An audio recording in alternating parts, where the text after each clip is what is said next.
네, 반갑습니다. 오늘 저는 협상의 법칙 제6개 긍휼함으로 하나님이 오시게라는 제목으로 하나님께서 우리에게 주신 영적 인사이트를 전가하고자 합니다. 사랑하는 성도 여러분, 오늘은 오순절로 17번째 주일입니다. 최근에 여러분은 하나님께 긍휼을 구했던 경험이 있으신지요? 만약 있다면 그때 어떻게 하나님께 말을 거셨는지요? 하나님과 협상은 우리의 자격이 아닌 하나님의 긍휼하심을 근거로 드리는 용기 있는 대화입니다. 기도는 정답이 아닌 긍휼을 붙들고 말 걸기 시작하는 자리입니다. 이사야 선지자는 이사야 54장 7절 내가 잠시 너를 버렸으나 큰 긍휼로 너를 모을 것이오 라고 대언하였습니다. 이사야는 하나님께서 잠시 진노하셨으나 영원한 자비로 다시 품는 분이심을 알았습니다. 그렇기에 백성이 무너졌을 때 이사야는 죄의 깊이를 외면하지 않았습니다. 이사야는 여전히 하나님의 긍휼을 근거로 백성들을 위하여 간구하였습니다. 여호와여, 이제 주는 아버지이시니이다. 우리는 진흙이요 주는 토기장이시니 우리는 다 주의 손으로 지으신 것이니이다. 여호와여, 너무 분노하지 마시오며 죄악을 영원히 기억하지 마시옵소서.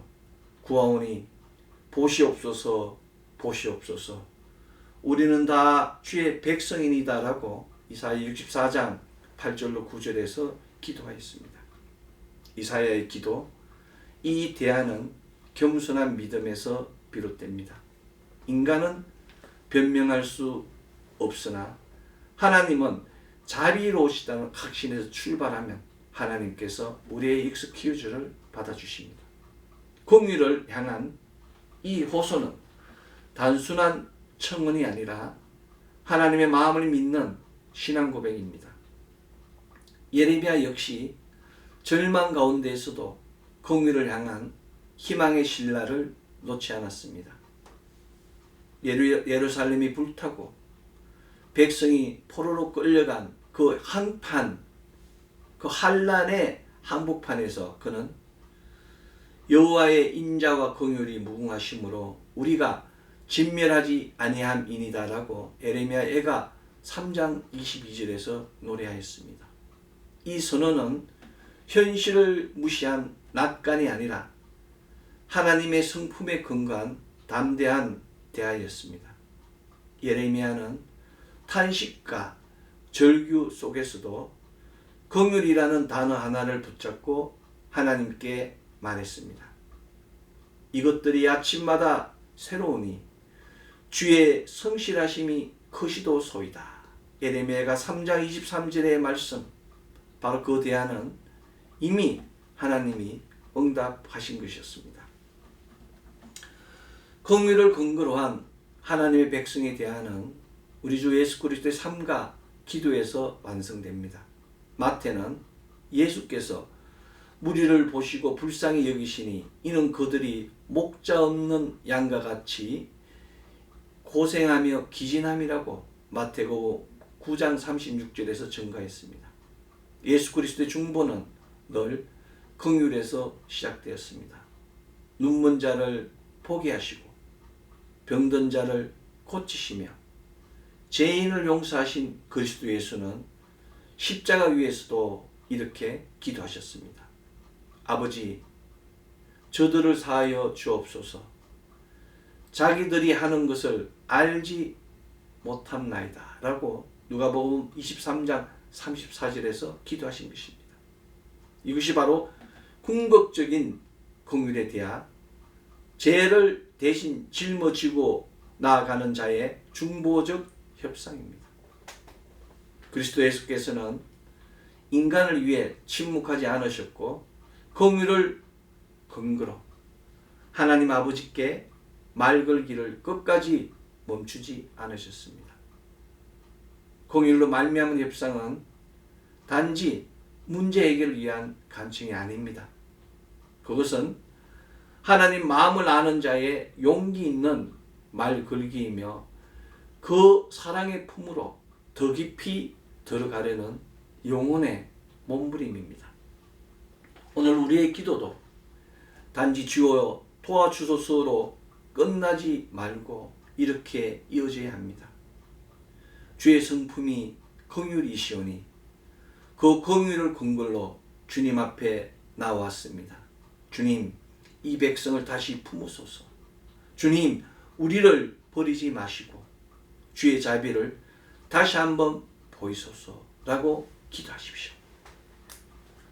우리는 때때로 무너진 삶의 폐허 위에서 앉아서 포기하고 탄식하고 있습니다. 그러나 거기서도 하나님은 듣고 계십니다. 그분의 귀는 공의를 붙잡은 자의 기도를 예민하지 않으십니다. 공의를 의자에 드리는 기도는 협상이 아니라 하나님이 친히 먼저 우리에게 다가오신 사랑의 응답의 말로 답하는 것입니다. 그러므로 그분의 공의를 의지하십시오. 그리고 선포하십시오. 기억하십시오. 노래하십시오. 그분은 우리가 말하기 전에 응답하십니다. 우리가 기도하기 전에 우리의 모든 것을 다 알고 계십니다. 공의를 근거로 하나님께 다시 기도하십시오. 그것이 하나님과의 진정한 협상이며 우리가 매일 드릴 수 있는 가장 깊은 대화입니다.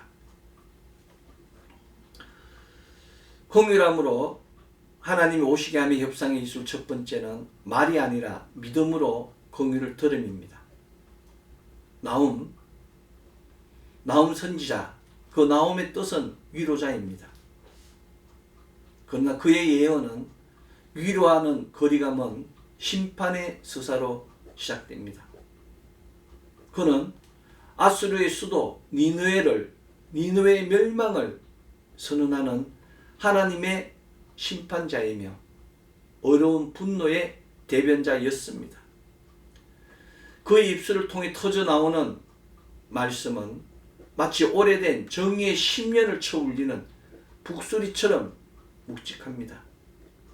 그러나 그 심판의 외침 한가운데에서도 놓쳐서는 안 될 속삭임이 있습니다. 그것은 바로 하나님의 긍휼이었습니다. 나훔의 예언은 멸망의 메시지가 아니라 긍휼의 마지막 기회를 품은 대화입니다. 니느웨는 요나의 시대에 하나님의 경고를 받고 회개했던 도시였습니다.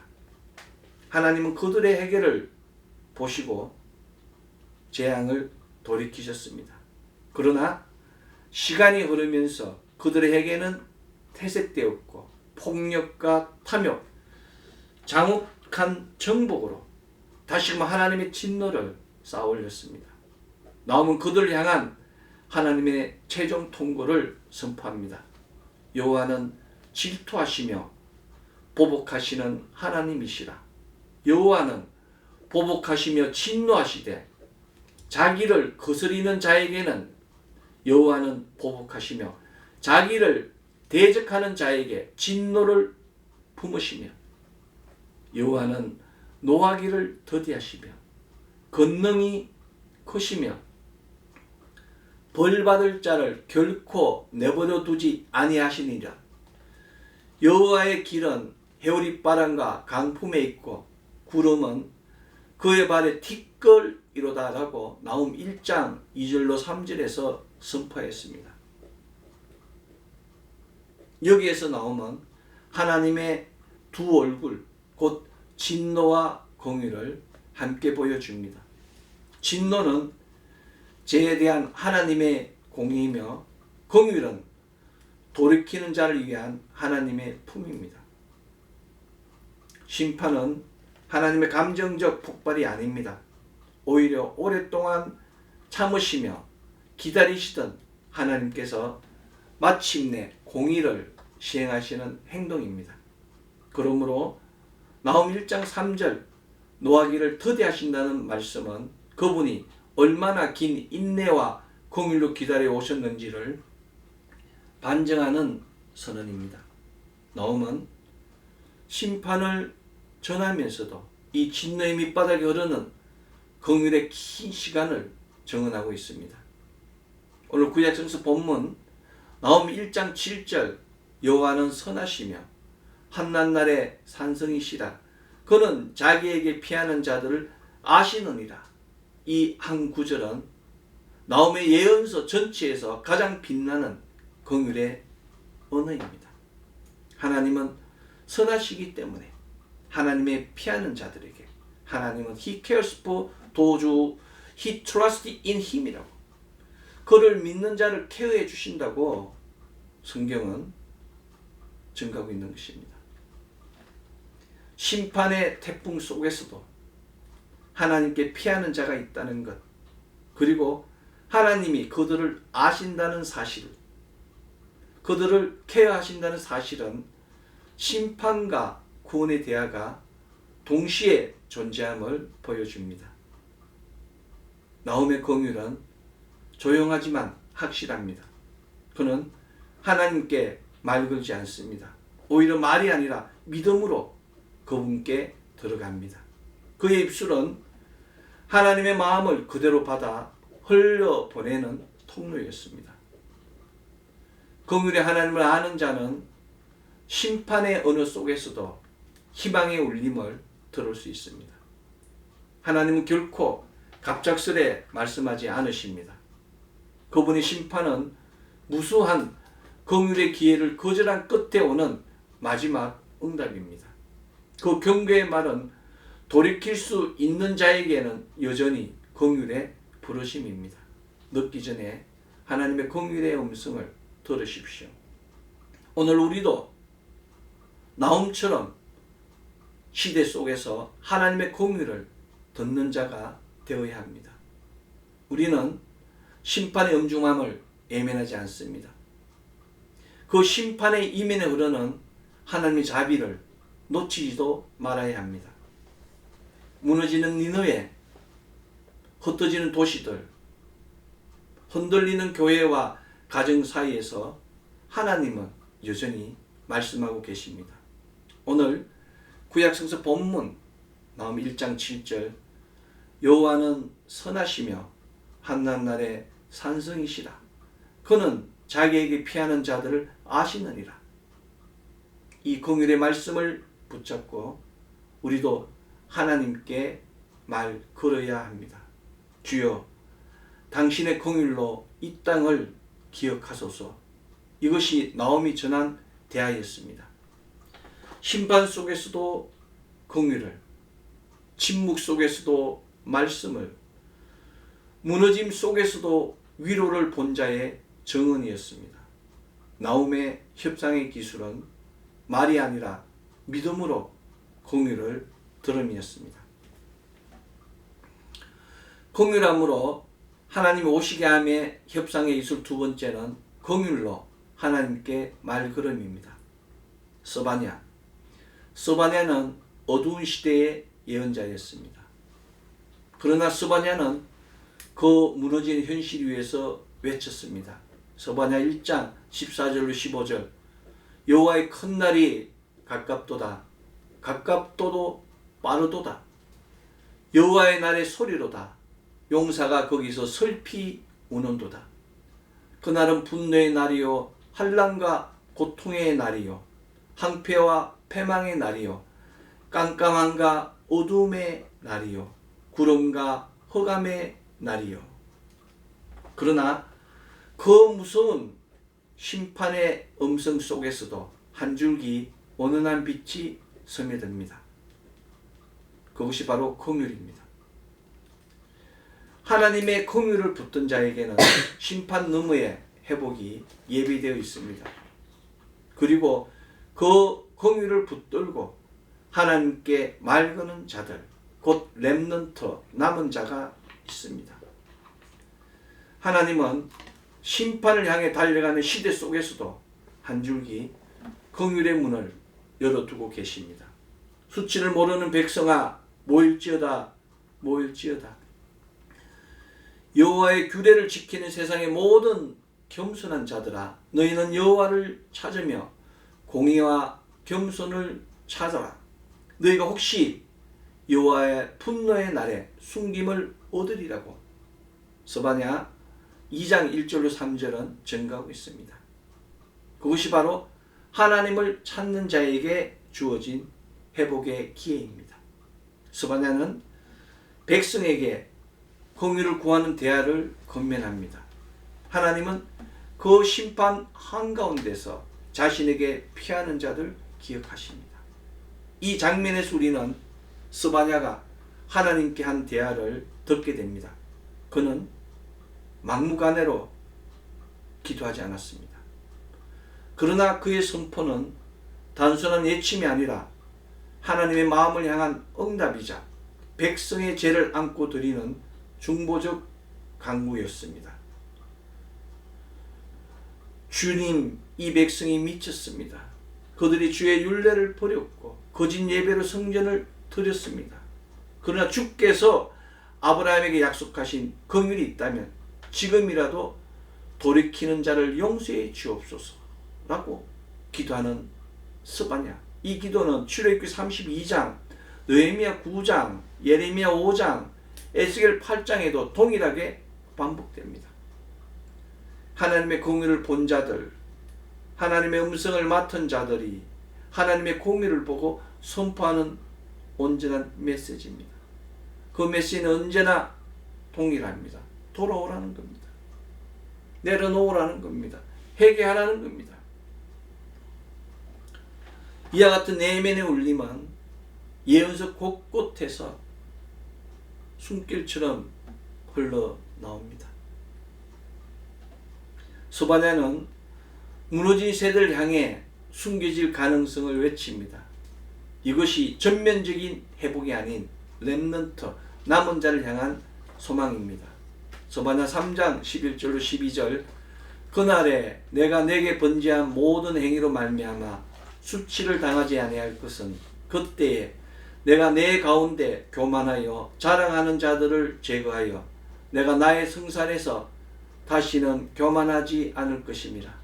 내가 공고하고 가난한 백성을 내 가운데 남겨두리니 그들이 여호와의 이름을 의탁하여 보호를 받을지라.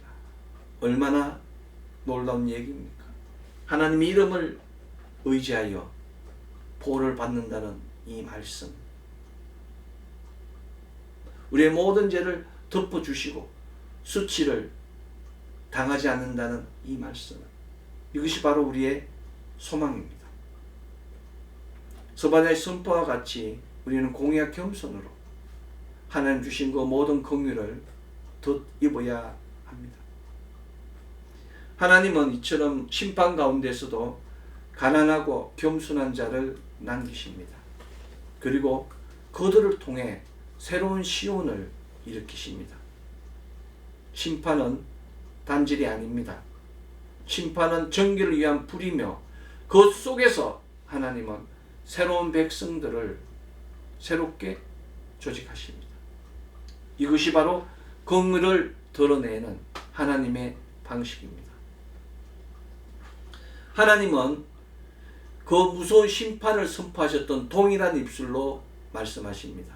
너희 하나님 여호와가 너희 가운데 계시니 그가 구원을 베푸실 전능자시니라.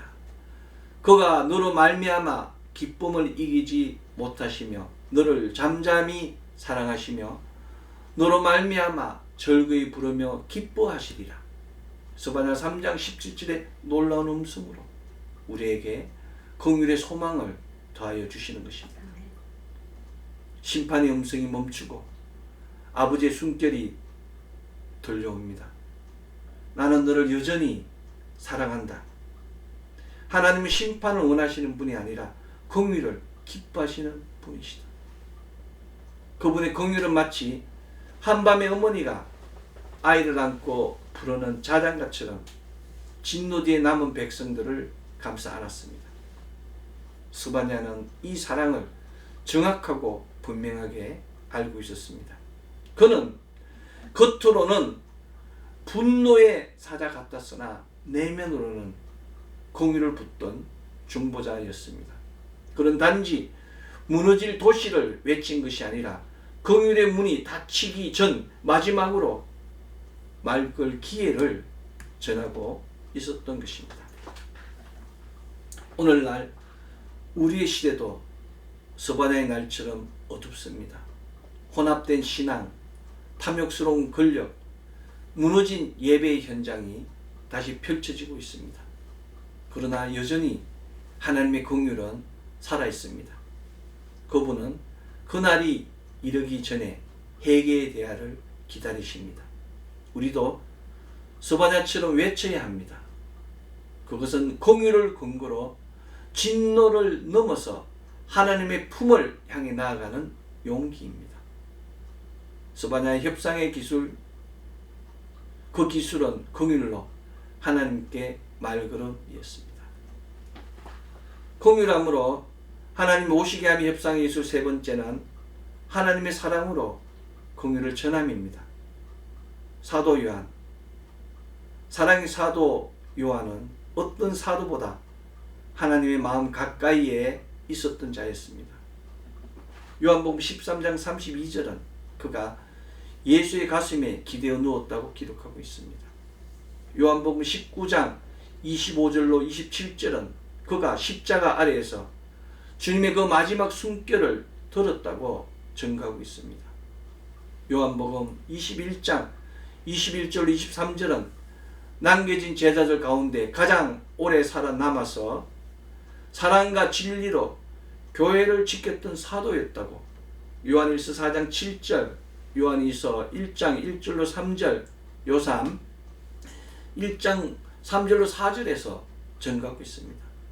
그는 복음서, 서신, 그리고 요한계시록이라는 3중의 기록을 통해서 우리에게 하나님의 마음을 전해주었습니다.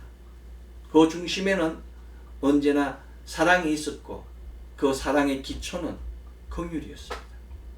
요한은 하나님의 긍휼을 말로만 전한 자가 아니라 그 긍휼을 통해 하나님과 깊은 대화를 나눈 자였습니다. 그는 단순히 명령을 선포하는 자가 아니라 하나님의 마음과 인간의 갈망 사이를 잇는 서간적 중보자였습니다. 요한은 사랑의 사도라 불리지만 그 사랑은 나약한 감정이 아닙니다. 그것은 하나님께서 세상을 위하여 아들을 보내신 행위에서 비롯된 가장 능동적인 긍휼의 결정체였습니다. 오늘 신약성서 본문 요한복음 3장 16절 하나님이 세상을 이처럼 사랑하사 독생자를 주셨으니 이는 그를 믿는 자마다 멸망하지 않고 영생을 얻게 하려 하심이라는 이 선언은 단순한 감정 표현이 아니라 심판을 멈추고 긍휼로 나아가신 하나님의 전적 의지를 예표합니다.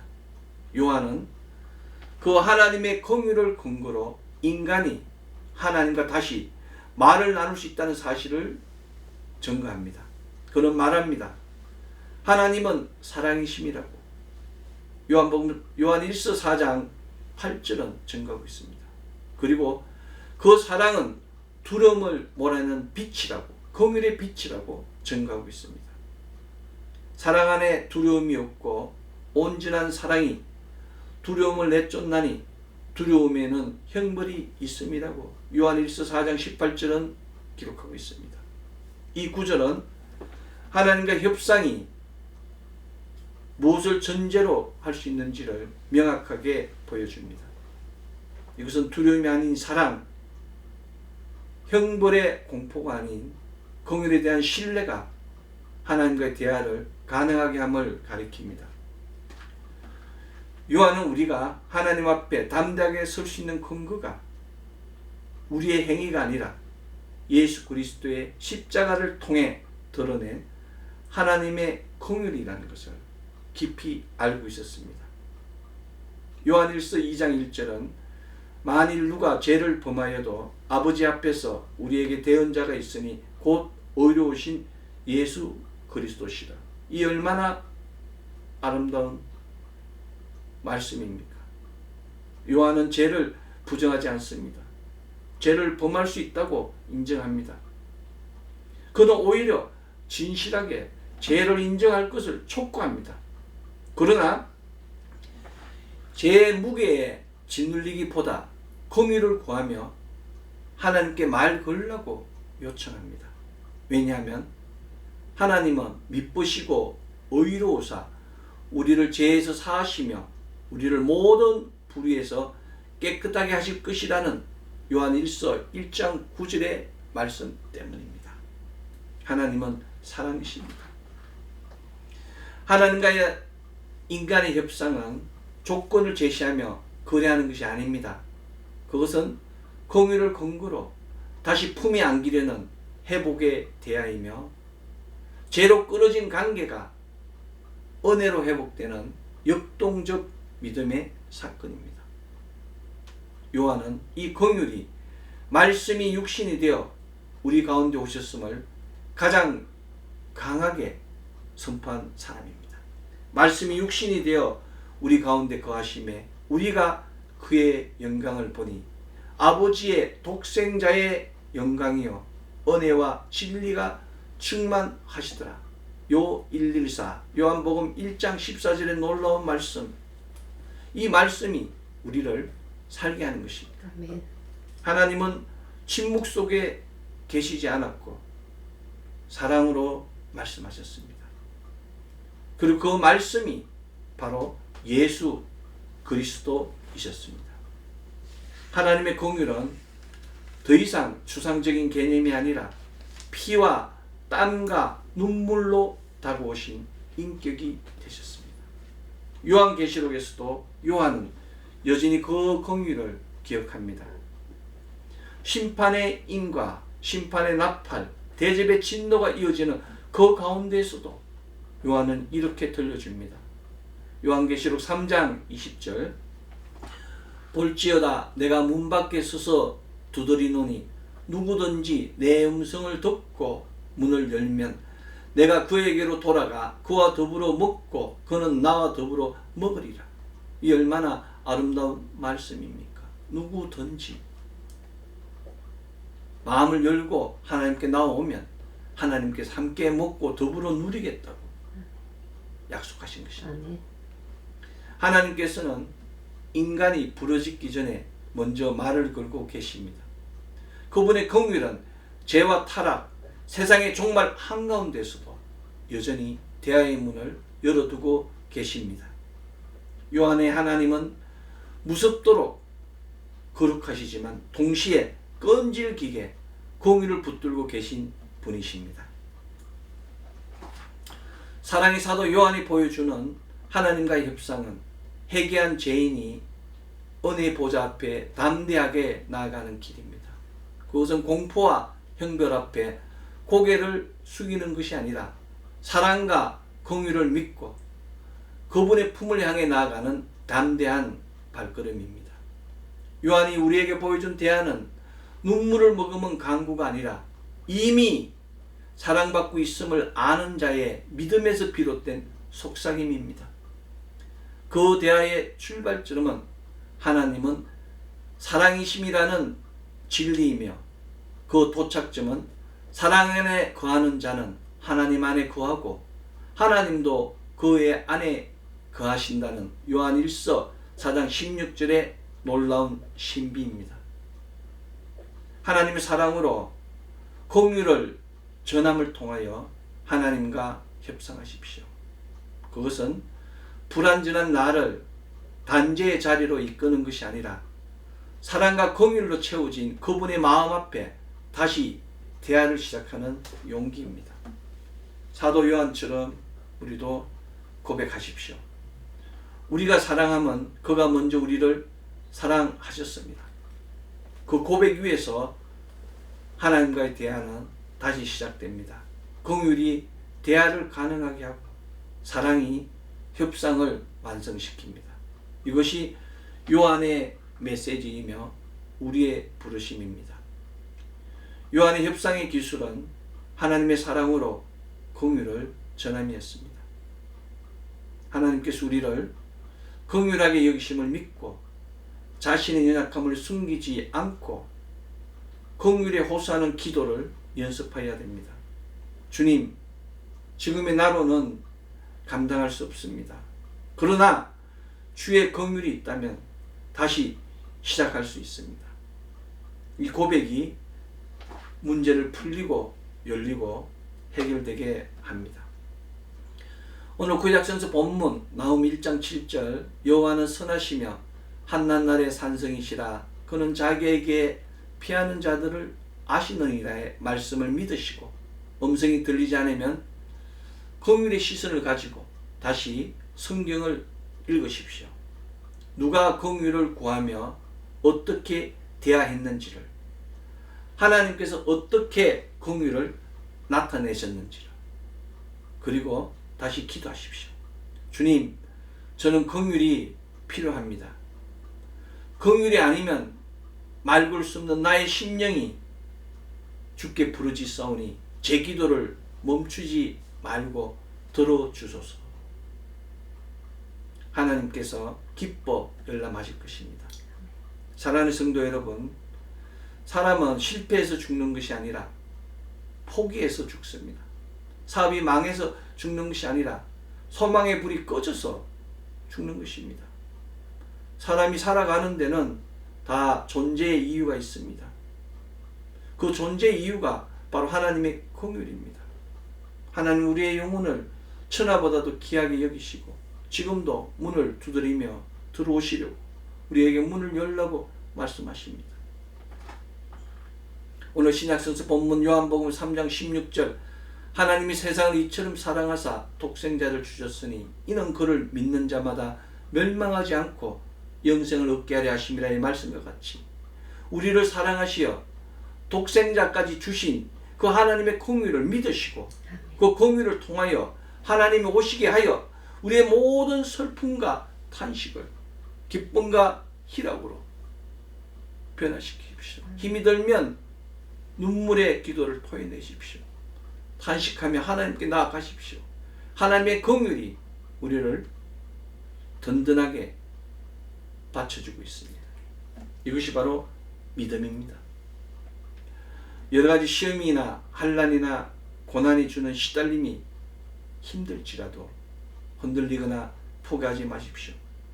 나는 안 된다. 나는 못한다. 나는 할 수 없다며 낭망하고 단정하며 포기하면 안 됩니다. 나는 할 수 있다. 나는 하면 된다는 놀라운 믿음으로 하나님께 나아가십시오. 하나님 놀라운 역사를 경험하게 될 것입니다. 혼자서는 안 됩니다. 성령님과 동행하십시오. 성령님 환영합니다. 성령님 인정합니다. 성령님 모십니다. 성령님 의지합니다. 한인 모의의 고백을 통해서 혼돈의 시대를 거룩한 남은 자로 채우는 놀라운 역사를 이루어야 합니다. 2025 오순절로 17번째 주일 예레미야와 같이 절망 가운데서도 신라 같은 소망으로 아침마다 새롭게 하시는 성실하신 하나님을 찬양하며 나훔과 같이 말이 아니라 믿음으로 긍휼을 들으며 스바냐와 같이 긍휼에 의지하여 하나님께 구하며 사랑의 사도 요한과 같이 하나님의 사랑으로 긍휼을 전함을 통하여 주님 주시는 복이 넘치며 주님 주시는 충만한 기쁨이 넘치며 영원한 즐거움을 나눔을 통하여 막히고 꼬인 문제가 풀리고 열리고 해결되며 영혼이 잘되고 범사가 잘되며 강건한 역사가 차고 넘치는 가정, 자녀, 기업 되기를 소망합니다. 기도하겠습니다. 사랑과 은혜와 자비와 풍성하신 아버지 하나님 감사합니다. 2025 오순절로 17번째 주일 거룩한 제단을 허락하여 주시고 천군 천사들의 놀라운 합창 소리와 군가 소리를 통하여 우리를 새롭게 해주심에 감사드립니다. 우리는 할 수 없으되 하나님 함께 하시면 능치 못할 일이 없음을 고백합니다. 주님, 산을 옮기는 믿음을 다해 주시옵소서. 뽕나무를 심기우는 믿음을 다해 주시옵소서. 넘지 못할 산이 있으며 건너지 못할 강이 있습니다. 주님, 산을 넘게 하시고 강을 건너게 하시어 주의 영광을 나타내는 우리 되게 하여 주시옵소서. 순복음 새